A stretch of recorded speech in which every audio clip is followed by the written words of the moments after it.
Halo Mbak Didi, apa kabar?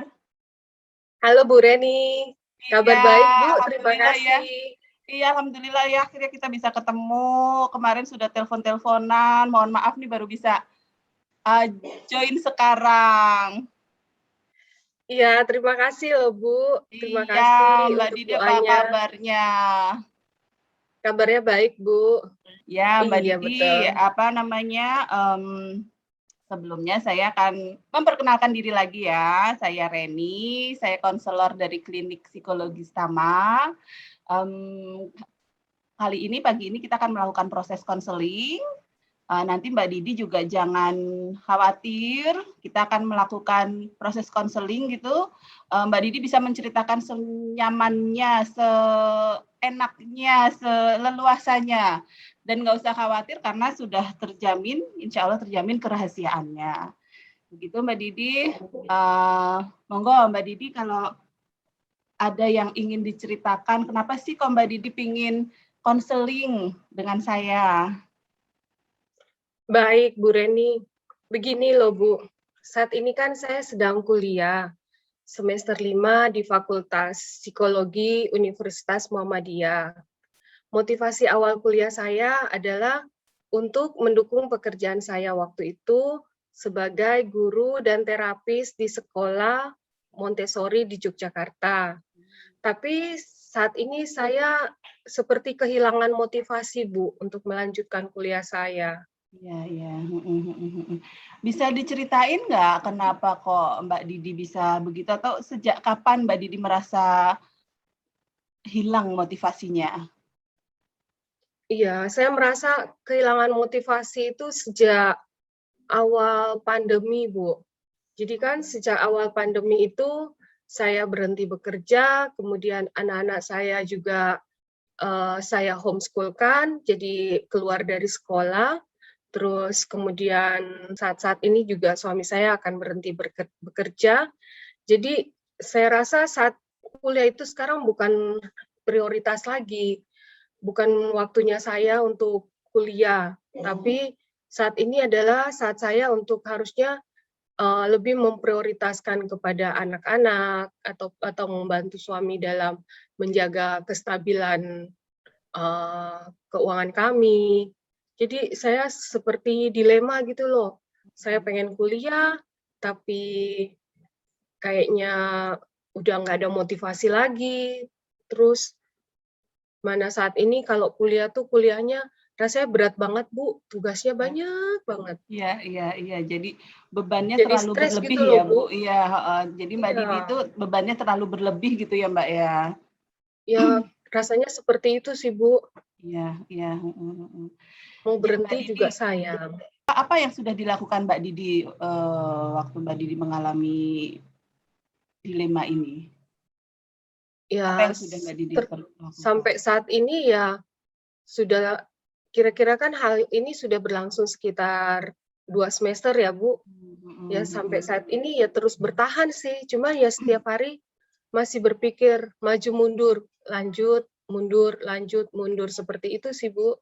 Ya, oke. Nah, Oke, Mbak Didi, sepertinya Mbak Didi ini mengalami demotivasi, itu kehilangan motivasinya begitu ya.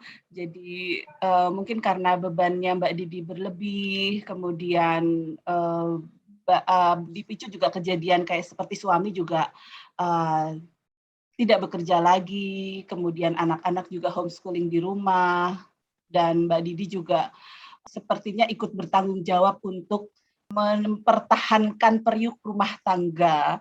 Seperti itu ya Mbak Didi ya. Ya, jadi kalau saran dari saya apa namanya untuk membangkitkan motivasi lagi dan membangkitkan semangat kita lagi. Jadi pertama itu yaitu demotivasi itu adalah bertindak seolah Anda termotivasi. Tindakan ini akan mengubah atau membantu emosinya Mbak Didi dari perasaan negatif menjadi perasaan positif. Begitu. oh, Kemudian iya Mbak baik. Didi juga harus melawan itu pikiran-pikiran negatif. Jadi kayak seperti khawatir tidak bisa mengerjakan tugas atau beban tugas terlalu banyak, tidak bisa mengatur anak atau tidak bisa mencari uang gitu.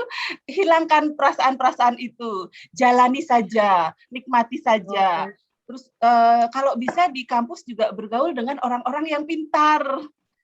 Jadi itu akan membantu Mbak Didi untuk membantu untuk melakukan tugas-tugas kuliah yang berat itu ya Mbak ya. Kemudian Mbak juga bisa melakukan self-care. Self-care itu tuh kayak melakukan meditasi, kayak gitu, biar Mbak Didi ngerasa tenang. Terus Mbak Didi bisa menjalankan pola hidup yang sehat. Misalnya Mbak Didi bisa olahraga, bisa istirahat yang cukup juga, harus istirahat yang cukup. Kemudian konsumsi makanan yang bergizi. Terus ada juga Mbak Didi tuh perlu meluangkan waktu untuk me time. Perlu untuk me time. Jadi happy-happy aja sendiri. Kadang kan Mbak Didi udah ulek-ulekan tuh di rumah, ketemu suami, ketemu anak, ketemu pekerjaan rumah tangga, ketemu tugas-tugas kuliah. Mbak Didi perlu me time. Pergi aja sendiri kemana, kalau bisa. Kalau nggak bisa ya ciptakan waktu me time sendiri di rumah. Mungkin ngopi-ngopi cantik sambil telepon-telepon, atau ya pokoknya yang me time yang enak-enak aja gitu. Biar kita refresh lagi. Gitu Mbak Didi. Kemudian juga jangan sampai nih ya stresnya Mbak Didi sekarang terus membuat Mbak Didi jadi melakukan kebiasaan buruk kayak merokok, alkohol, itu jangan. Tadi sama. Kemudian Baik, jangan Bu. ya begitu Mbak Didi, ada yang mau disampaikan lagi? Baik, Bu. Saya akan coba melakukan saran-saran yang sudah Ibu sampaikan tadi. Terima kasih banyak atas sarannya. Semoga saya bisa kembali termotivasi untuk melanjutkan kuliah saya sampai selesai. Insya Terima Allah kasih, bisa. Bu. Ya, insya Allah.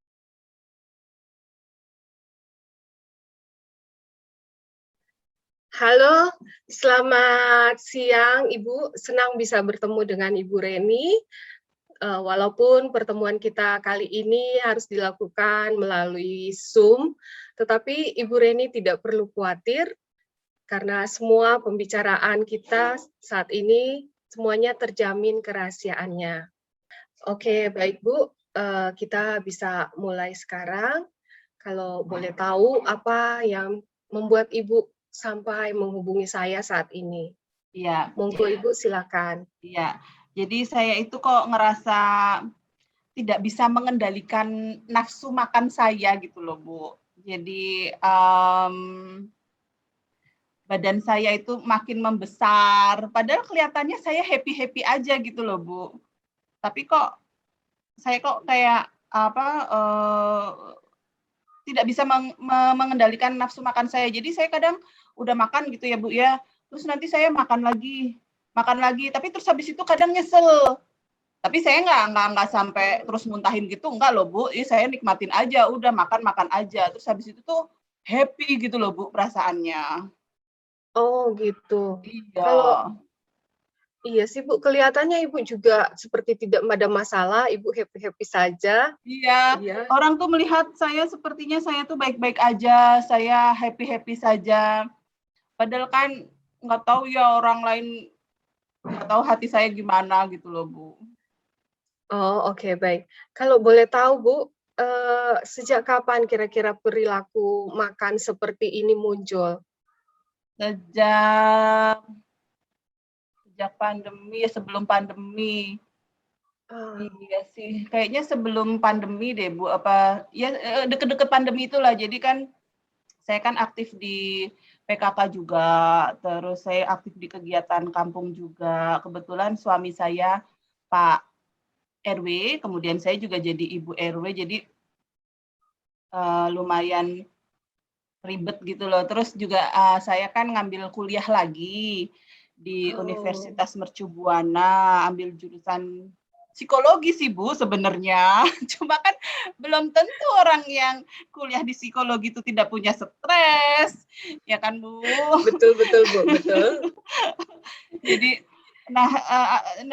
mungkin kalau saya mungkin mengiranya juga karena beban tugas juga yang banyak, kemudian kadang juga saya tidak bisa skip tugas dari PKK juga, kemudian saya juga harus ya meladeni suami, meladeni jadi ibu rumah tangga juga. Jadi kadang tuh kalau ada tugas malam-malam nih Bu ya, saya terus mesti menyiapkan beberapa cemilan, beberapa makanan baik itu berat maupun ringan, itu saya makan semuanya Bu, biar saya tuh kuat, strong. Tapi tuh habis itu tuh kadang suka nyesel gitu loh Bu, aduh kok saya makannya banyak banget ya, kok gimana ya, padahal nih saya juga program diet juga loh Bu, tapi program diet saya nggak ada yang berhasil Bu.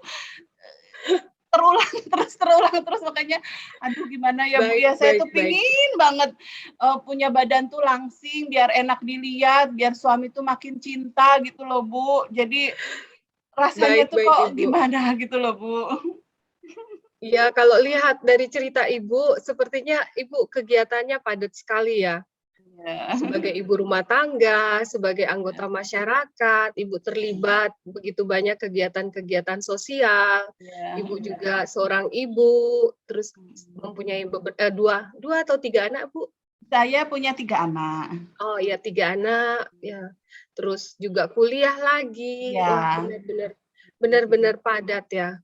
Terus kemudian perilaku makan atau gangguan makan ini juga sudah kurang lebih kalau sejak dari pandemi, kurang lebih hampir 2 tahun ya, Bu? Iya, mhm mhm Oh, mhm. oke. Baik, oke. Kalau misalnya yang sudah Ibu lakukan sampai saat ini dalam usaha menekan keinginan untuk makan berlebihan itu kira-kira apa, Bu?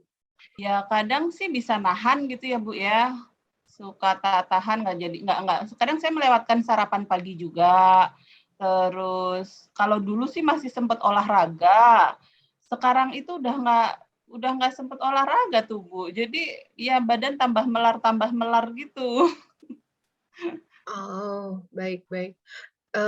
Mohon maaf sebelumnya. Kalau baik, Bu, kalau melihat dan mendengarkan penjelasan Ibu perihal gangguan perilaku makan ini, sepertinya Ibu mengalami binge eating disorder, semacam gangguan makan berlebihan yang mirip dengan bulimia atau dia semacam subtype dari makan berlebihan, seperti subtype dari anoreksia.